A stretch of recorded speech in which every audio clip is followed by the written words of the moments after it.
talk about the STM32MP157F. It's a Cortex A7 processor, dual core at 800 megahertz. It has like a separate M4 MCU as well that you can program separately. There's half a gig of RAM, Ethernet, HDMI, and there's a display included in the assembly. It's 800 by 480.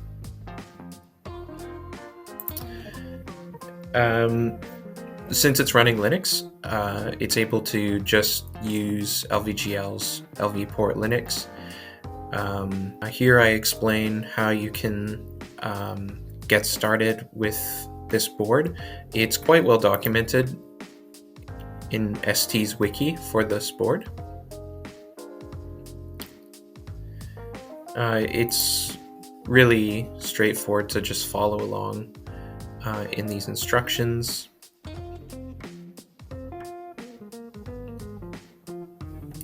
I mentioned some sort of gotchas that I ran into while doing it. If you're using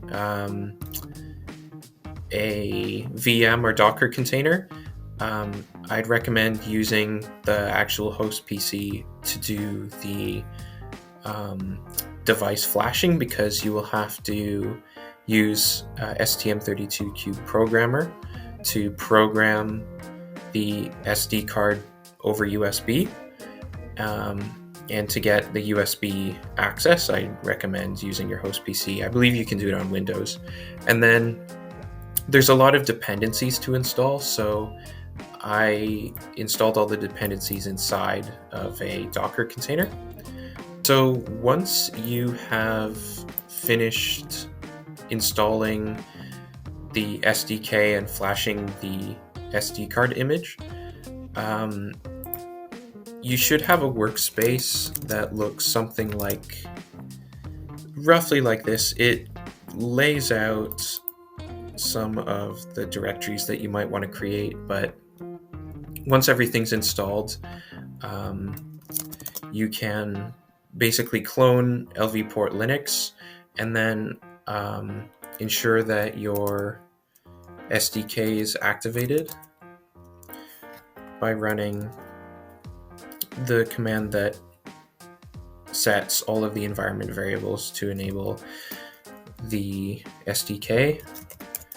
You should see that the C compiler environment variable should be set to something like this.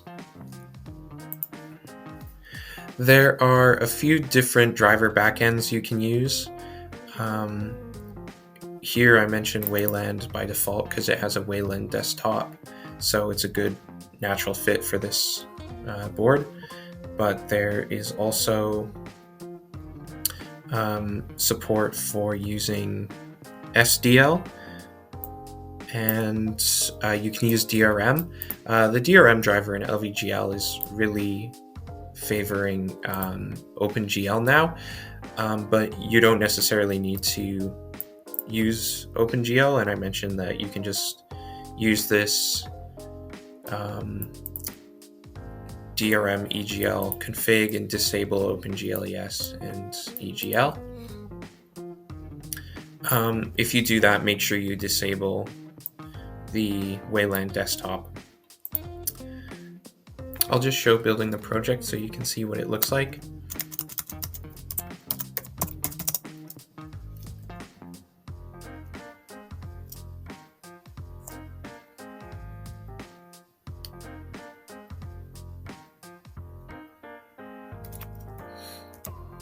When it's finished building, you can SCP it to the board.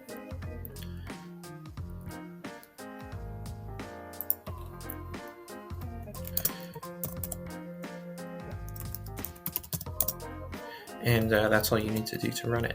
I'm going to show how you can use GDB server to do remote debugging.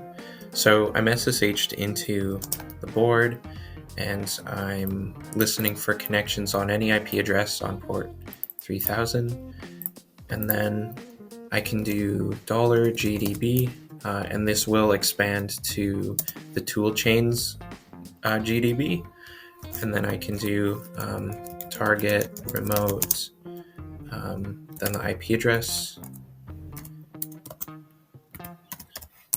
2.96 port 3000. It connects and it opens all the symbols, and then you can set breakpoints.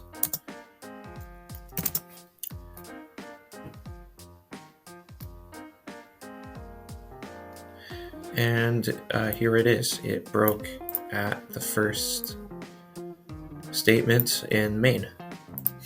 There's some good information about the board hardware in the ST wiki.